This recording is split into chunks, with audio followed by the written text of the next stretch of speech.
화제의 사건, 사고, 이모 저모를 살펴보는 사건의 쏘다 시간입니다. 네, 이루라 기자, 백성문 변호사, 김복준 한국범죄학연구소 연구위원 나오셨습니다. 안녕하세요. 안녕하세요. 안녕하세요. 사건을 쏘다 출연 1위 도도맘 또 나왔습니다.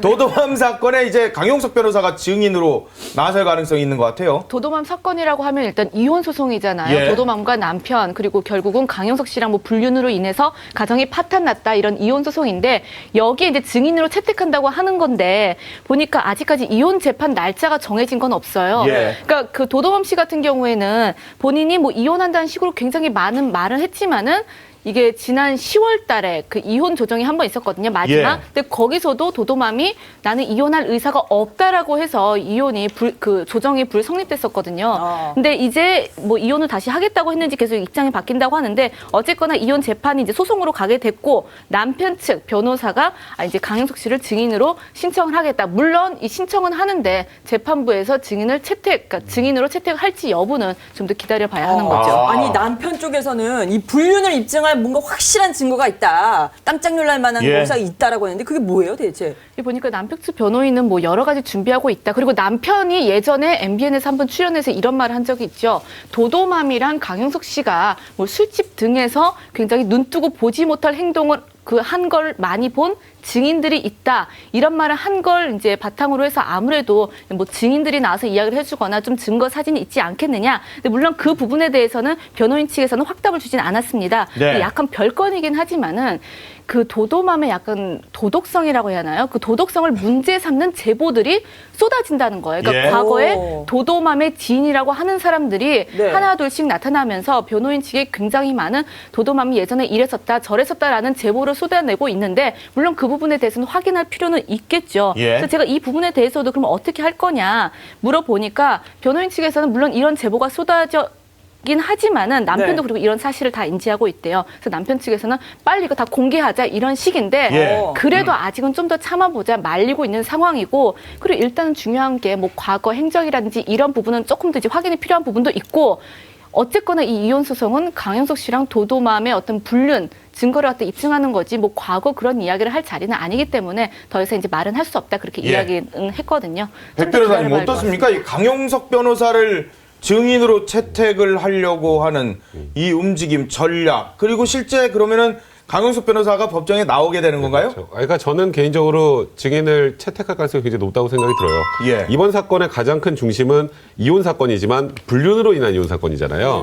그럼 불륜의 당사자가 나와서 변호사의 질문에 답을 하고 재판부에서도 질문을 하고 그 과정에 실제 불륜 행위가 있었는지 없었는지를 밝히는 중요한 증거 자료가 될 수 있기 때문에 예. 증인은 채택될 가능성이 높고요. 그리고 남편이 지금 굉장히 많은 증거를 다른 걸 더 가지고 있다고 하는데 예. 제 개인 생각입니다만 지금 언론을 통해서 공개된 것만으로도 사실 민사 이혼할 때 부정행위는 충분히 성립하거든요. 아, 민사에서는 그러니까 우리가 지금 자꾸 불륜을 강용석 변호사하고 도도맘이 그러니까 쉽게 말해서 잠을 잔 게 불륜이지 그게 아닌 불륜이 아니다라는 예, 뜻이잖아요. 예. 그거는 간통죄에 쓰이는 거고요. 예. 이혼 소송에서 부정행위는 굉장히 넓습니다. 그래요? 얼마 전에도 문자 메시지만 8개월 동안 수도 없이 주고받고 거기에 약간 사랑한다는 표현이나 이런 게 들어간 경우에도 부정행위로 봐서 예. 위자료 지급하고 이혼하라는 그런 소송도 있었거든요. 네. 예. 그러니까 그런 면에서 여기에다 추가로 자료가 더 나온다면 저는 이 소송에서는 남편이 승소할 가능성이 굉장히 높다는 생각이 듭니다. 아니, 근데 이 도도맘이 이 방송에서 나오고 뭔가 이제 불륜설이 있으니까 뭔가 잠수를 타는 모습보다도 나와서 노래도 부르고 뭐 토크쇼도 하고 하니까 남편이 화가 난 것 같아요. 화를 더 돋군 것 같다는 그런 생각도 들어요. 더 화가 났죠. 이게 맨 처음에는 네. 이혼 소송이 아니라 이혼 조정이었잖아요. 예. 이혼 조정은 이혼의 의사가 어느 정도 합의가 되면 그다음에 재산 분할이나 아예 양육권 관련해서 그냥 협의해서 끝내는 거거든요. 그래서 뭐 위자료 청구나 뭐 재산 분할 이런 걸 논하지도 않았었어요. 예. 그러다가 이게 언론에서 아시겠지만 도도맘 씨 나와서 뭐 노래도 부르고 그다음에 뭐 정치도 한다 그러고 네. 그다음에 무슨 또 하여튼 너무 뭔가 많이 얘기를 했잖아요. 거의 연예인급으로 지금 노래하고 계시네요. 예. 그런데 저런 걸 보고 이 남편 측 입장에서는 아니 지금 아이를 위해서 나가서 방송에 나갔다는 사람이 본인이 뜨려고 지금 저런 행동을 하고 오히려 가족들에게 고통을 주기 때문에 예. 이제는 더 이상 못 참겠다라는 분위기로 오게 된 것 같습니다. 아니 박근영 씨 남편인 신동욱도 공화당 총재가 도도맘 공천하겠다고 또 네. 아이고 이분들도 또 지금 나섰어요 또. 그분은 네. 저기 강용석 씨가 용산 쪽에 진영 씨 지역구죠. 그렇죠. 진영 의원 거기에 지역구죠. 뭐 나온다는 거 뭐 일부 보도가 있었죠. 일부 보도가 있으니까 바로 이제 저 신동욱 총재가 그러면 도도맘을 자기 당에서 내보내겠다. 용산에 그것도 용산에 그래서 이게 하겠다. 맞대결 시키겠다. 그러면서 강용석 씨한테는 그랬어요. 홍콩 공천을 받아야지. 왜 용산 공천을 받냐. 근데 내가 보니까 그 홍콩 공천 얘기는 같이 놀러 간 거를 얘기하는 것 같은데 네. 그러면 뭐 강용석 씨 혼자 놀러 갔나요? 같이 갔잖아요. 갔죠. 같이 갔는데 왜 홍콩 공천을 왜 강용석 씨 시킨다고 그래요? 아니 근데 강윤석 씨는 이 불륜설이 이제 다 덮였다라고 생각을 하는 것 같아요. 우리 새누리당에서 공천을 받으면 자기가 용산 쪽으로 출마하려고 한다. 뭐 이런 얘기까지 지금 인터뷰에서 했는데 실제 공천을 받을 수 있을까요? 그건 새누리당이 네. 정말 다음 총선에서 패배하려고 작정하지 않는 이상은 네. 공천하겠습니까? 지금 아직 이 불륜 사건에 관련된 재판도 아직 끝나지 않았고 그리고 제가 보기에는 강용석 변호사가 위에서 무슨 뭐 언지를 받았다라는 거는 제가 보기에는 사실이 아닐 거라는 생각이 드는데 아까 지금 그 얘기 하셨잖아요. 신동욱 총재 여기도 좀 이상한 게요. 불륜 스캔들의 상대방이었기 때문에 용산 공천 받는 거는 뭐 국민들이 분노해서 안 된다고 그랬는데 도도맘씨를 공천한대잖아요. 이게 무슨 뜻이죠 이게 도대체? 그러네. 아, 저는 불륜 약간 스캔들의 이게 당사자는 두 분인데 약간 네. 팀킬 같다는 생각도 들 정도로 그러니까 지금 일단 새누리당 입장에서는 현실적으로 공천을 주기 쉽지 않을 것 같고 또 아까 그 얘기 하셨잖아요. 강용석 변호사가 지금 일단 불륜이 어느 정도 덮였다고 생각하니까 이제 정치 얘기가 나오기 시작하는 게 아니라고 하는데 저는 덮여서 나오는 게 아니라 덮으려고 하시는 것 같아요. 그러니까 다른 이슈로 이 전에 걸 덮는 그런 뭐 전략을 많이 썼다라고 얘기를 많이 하잖아요. 지금까지 나왔던 거요. 예. 그래서 그런 것 때문에 이제 불륜보다는 용산 공천을 받느냐 못 받는 사람이 집중할 수 있도록 오히려 그런 방향으로 좀 선회하려고 이런 뭐 혹시 모르겠지만 네. 자가 발전하시는 게 아닌가 이런 생각도 좀 듭니다. 근데 강용석 씨가 이런 얘기를 나와서 자꾸 하면 네. 새누리당 쪽에서 무슨 좀 책임 있는 사람이 그건 아니다라고 말을 한마디 정도 해주면 좀 편할 텐데 예. 국민들이 아무도 말 안 하잖아요. 강용석 씨가 뭐 마포 쪽에 나오네, 용산에 나오네 계속 본인은 나온다고 하는데 예. 책임 있는 그 당 쪽에서는 아무 말이 없으니까 나오는 건 자유니까. 뭐 나오는 건 자유겠지만 예. 공천이라는 게 있잖아요. 그러니까 국민 일각에서는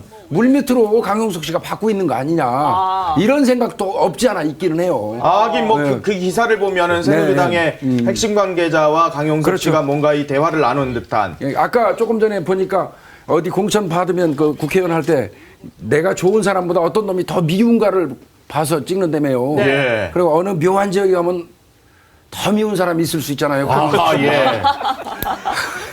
여하튼 강용석 변호사와 도도함이 같이 이렇게 정말 맞대결을 하면 어떻게 될까 지금 그걸 상상하게 만든 상황인데 약간 좀 황당한 두 주장 분들 같고요. 대단하신 예. 것 같아요. 여하튼 70대 아파트 경비원 때린 남성이 또 있어요? 그렇죠. 그 아파트 주민이에요, 가해자가. 여기가 이제 아유. 서대문구의 한 아파트에서 일어난 일인데 원래는 그 사건의 발단은 때리던 게 아니라 그 가해자가 술에 만취해서 술에 굉장히 취해서 다른 이웃 주민과 다툼이 일어난 거예요. 예. 그러니까 자기가 술에 취해서 자기 집을 못 찾고 다른 집 초인종을 계속 눌렀던 거죠. 아, 예. 그러니까 그것 때문에 이제 그 주민이랑 계속 이제 다툼이 있다가 예. 경비원이 이제 나선 거죠. 아 이러지 말고 집에 가셔라 하고서 직접 부축해서 집에 올려 보냈는데 예. 이분이 이제 그때부터 욕을 하기 시작하면서 다시 나와서 집에 들여보냈는데 다시 나와가지고 너 나를 못 알아보느냐. 아. 글쎄요 사람이 술에 취해서 개가 되면 당연히 못 알아볼 수도 있을 것 같다라는 생각도 들긴 하는데. 알아보니까 집을 찾아줬죠. 네, 그러니까 왜 못 알아보느냐 이제 이러면서 그때부터 욕설과 그리고 이제 뭐 폭행이 있었고 네. 또 보니까 경비실내 물건도 집어 던졌더라고요. 근데 아이고. 문제는 이게 처음이 아니라는 거예요. 그래요? 이 남성이 가해자 남성이 2년 전에도 또 술에 취해서 그 똑같이 같은 경비원을 폭행을 했었는데 아유. 그때도 신고를 안 했는데 이번에 네. 이제 주민들이 보고서 이건 너무 안 되겠다 싶어서 아니 그때도 이 70대 어르신 70대, 예, 경비원을 같은- 똑같은 분을 예, 똑같은 분을 이제 술에 취해서 그때도 했었는데 당시에는 경찰에 신고하지 않았는데 나중에 와서 사과는 했다고 그러더라고요. 네. 그래서 이번에도 그냥 이 친구가 좀 이제 술에 취하고 이랬으니까 처벌 원하지 않는다. 그냥 그렇게 누르려고 했었죠. 아니 그 경비원 아저씨 입장에서는 자기가 뭐 처벌 원한다라고 하면 잘릴 수도 있으니까 예, 예. 그 처벌 원하지 않는다고 하는데 이렇게 폭행을 하면 자동적으로 처벌하는 뭐 이런 건 없어요. 이게 이제 단순 폭행이라 260조 1항인데 단순 폭행은 반의사불벌죄라고 그래서 본인이 처벌 의사가 없으면 처벌할 수가 없어요. 아, 예. 다만 이제 물건을 부순 거는 재물손괴죄인데 예. 그 부분은 처벌을 할 겁니다. 네, 그 부분은 처벌할 건데 네. 이 저 아파트 경비하시는 분이 이제 가해자 부모님들이 저 하고 좀 아나 봐요. 몸도 아프시고 그런 것 때문에 자기로 인해서 어디 또 유치장이라도 가게 되면 예. 또 부모 모시는데 지장이 있을까봐 같은 부모된 마음에서 이분은 배려를 하는데 네. 사고 치는 사람은 자꾸 그런 짓을 하네요. 예. 아니 근데 마음은 뭐 이 어르신 마음은 알겠지만 이게 상습이잖아요. 술 먹고 취해서 똑같은 분을 두 번째 이런 거는 네. 글쎄 과연 이분만한테만 그랬을까라고 추측할 수밖에 없는 거잖아요. 사실 뭐 작년부터 지금까지 아파트에서 경비원 폭행하고 그다음에 뭐 심지어 홧김에 경비원 자살하려고 하고 뭐 이런 예, 사건이 예. 계속 일련의 과정이 맞아요. 일어나잖아요. 뭐 얼마 전 1월 달에 광주 북구 아파트에서는 택배 가져가라 그랬더니 그거 하나 가지고 와서 경비원 아이고. 폭행한 적도 있었고요. 에휴. 또 단지 안에서 이제 금연하라 그러잖아요. 그게 화가 나서 경비원 얼굴에다가 인분을 묻힌 사람도 있었어요. 아이고. 그러니까 그 정도로 그러니까 을 중에 을이라고 보는 거예요. 그리고 만약에 경비원이 거기에서 반항을 하거나 혹은 신고를 하거나 뭐 처벌을 안 한다고 하면 이제 경비원들을 담당하는 그런 용역업체들에서 이 경비를 잘라버립니다. 예. 그러니까 이렇게 맞고도 그냥 처벌하지 말아달라고 다 하는 거예요. 그러니까 네. 계속 이런 일이 생기는데 물론 폭행죄는 반의사불벌죄라 처벌을 할 수는 없지만 예, 예. 아까 말씀하셨던 그 손괴죄나 이제 기타 다른 이런 죄명들이 나올 수 있거든요. 아까 인분을 얼굴에 칠하고 뭐 주변에 묻었으면 예. 그것도 손괴죄로 처벌할 수 있어요. 얼굴이 아니라 다른 데 묻었으면 이제 그런 걸로라도 우회적으로라도 이런 사람들은 좀 정신을 차리게 해야 되지 않을까. 그런 생각이 듭니다. 이분은 어떻게 마을 주민이나 주변 분들이 법적으로가 아니라 술을 좀 덜 먹게 하시고 이분 이렇게 이 사람은 뭘 해야 되고 자꾸 용서를 하면 안 돼요. 아 그래요? 이분도 지금 뭐 좋은 마음으로 용서를 하시는데 계속 용서해 주면 이 사람 또 그러거든요. 아, 그래요? 그런 부분이 있고 그 다음에 이제 저 아파트에서 이분들이 진짜 최저임금 받고 일하는데 뭐 이 근무 시간이 다른 직종에 비해서 13시간이 더 많아요. 아. 그러니까 이제 또 최저임금을 좀 올려줘가지고 월급을 좀 더 받게 하라고 그랬더니 아파트 측에서는 근무 시간을 또 줄이는 거예요. 휴게 네. 시간을 늘리고. 아. 근데 실제로 휴게할 수 있는 장소는 또 없어요. 예. 그러면 결국은 경비실에 앉아서 그대로 근무하는 겁니다. 아이. 어떻게 보면 임금 착취 현상이 일어나고 있는데 예. 이런 거 국회의원분들이 좀 신경 네. 쓰셔야 됩니다. 그러네요. 예.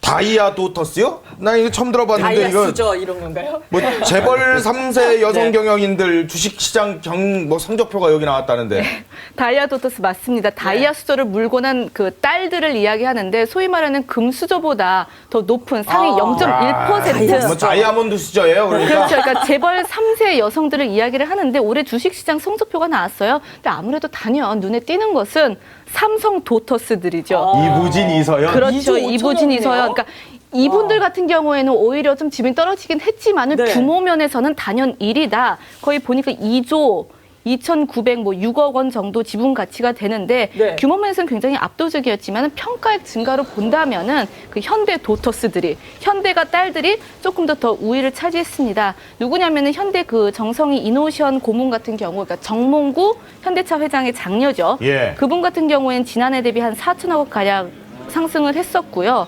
그다음에 정유경 신세계 그 백화점 부분 총괄 사장 네. 이분 같은 경우에는 이제 정용진 그 이제 부회장 여동생이 되는데 예. 76억 원 정도 상승을 했네요. 이 정도 좀 볼 수 있고 조현아 대한항공 전 부사장도 잠깐 나오긴 했는데 글쎄 뭐 한진칼이 저 유가 뭐 네. 달러 강세 이것 때문에 밀려가지고 오히려 주가 하락하면서 많이 빠졌네, 떨어지긴 조현아 씨 했죠. 거는. 네. 아니 근데 뭐 이부진 사장 빠져도 2,400억 빠져도 2조 2천억이에요.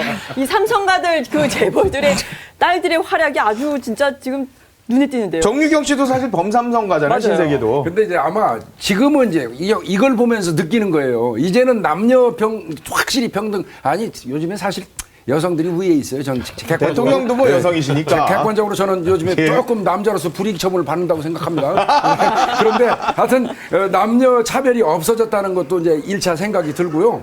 이분들을 보면은 이제 기본적으로 조건이 좋지 않습니까?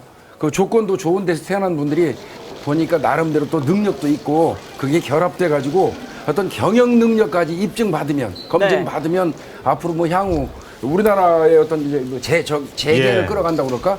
거기에 여성들이 이제 활발할 거라고. 이부진 씨 그냥 뭐 이렇게 잘 나가는데 안 좋은 게 있어요. 이혼 소송은 계속되고 있는데 요 최종 판결이 곧 나올 것 같다면서요. 이게 내년 1월 14일 날 재판부 선고가 있다라고 이제 오늘 나왔었죠. 아, 결정이 됐어요. 1월 14일로. 네, 그러니까 이혼 조정이 한 2번 정도 있었는데 그게 다 실패하게 되고 이제 소송으로 들어간 거잖아요. 근데 오늘 이제 3차 재판이 열렸었는데 양측 변호인만 나왔었고 네. 5분 만에 바로 끝났다고 하죠. 아. 그리고 이제 뭐 재산 분할, 자녀 친권, 양육권 이런 것들에 대해서는 이제 세부 사항은 언급은 안 했는데 예. 지금 제일 그 쟁점이 되는 게 그거잖아요. 그 이제 초등학교 애들 누구 2학년 키울 아들 것인가. 그렇죠. 그러니까 그렇죠. 친권과 양육권. 왜냐하면 이무재 그러니까 이무재 고문 같은 경우에는 절대 그 포기할 수 없다라고 예. 했기 때문에 아마 이 부분이 조금 더 쟁점으로 남아 있을 것 같습니다. 아니 근데 고문이 지금 뭐 저번에 고문으로 사실상 이무재 고문이 좀 자천이 되긴 하지 않았습니까? 보시기에는 소송에서는 이번에 1월 14일 소송 전망을 좀 해주신다면 어떻게 나올 것 같아요? 그러니까 이게 원래 이혼 조정으로 시작이 됐던 네. 거잖아요. 아까랑 똑같습니다. 강용석 씨의 변호사 도도마하고 문제랑 똑같아요. 아니죠. 도도만 문제죠. 네, 예, 예. 거기랑 똑같습니다. 죄송합니다. 그러고 여기도 맨 처음에 이혼 조정으로 잘 끝날 것 같았는데 이무재 부사장이 최종적으로 나는 가정을 지키고 싶다 해서 이혼 거부 의사를 밝혔단 말이에요. 예. 이혼을 거부한 이상 그 다음 단계로 가면 그러면 이혼 소송에서 상대방이 누가 잘못했느냐를 이제 찾아야 되잖아요. 귀책 사유를. 우리나라 유책주의잖아요. 예. 근데 지금 알려진 거는 무슨 뭐 불륜이 있었다거나 아니면 뭐 시부모로부터 부당한 대우를 당했다거나 예. 이런 내용들이 지금 외부로 나오진 않는단 말이에요. 예. 귀책 사유가 유책 사유가 없으면은 당사자들이 이혼을 한 명이 원하지 않으면 이혼이 안 될 수도 있어요. 아, 그럼 계속 같이 지금 살아야 돼요? 친권, 양육권 이거 나누고 이 문제가 아니라 네. 아예 이혼 자체가 안 될 수가 있어요. 그래서 저는 이게 만약에 최종적으로 합의가 안 가고 이제 선고 날에 이제 결정이 나게 된다면 예. 아예 이혼이 안 되고 항소심을 넘기고 항소심에서 다시 조정을 해야 되지 않을까. 그러니까 지금 제가 그 부분까지 몰라요. 예를 들어서 이무재 지금 호텔 칠라 사장이 이무재 부사장이 무슨 귀책사를 가지고 있다는 예, 것을 예. 재판부에 입증한 게 있는지 모르겠는데 사실 지금까지 그런 내용이 나온 건 하나도 없잖아요. 언론에는 안 흘러나오니까. 그게 만약에 없다면 이혼 자체가 안 될 가능성도 분명히 있습니다. 오, 알겠습니다. 지금까지 이루라 기자, 백성문 변호사, 김복준 한국범죄학연구소 연구위원과 함께했습니다. 네. 고맙습니다. 감사합니다. 감사합니다.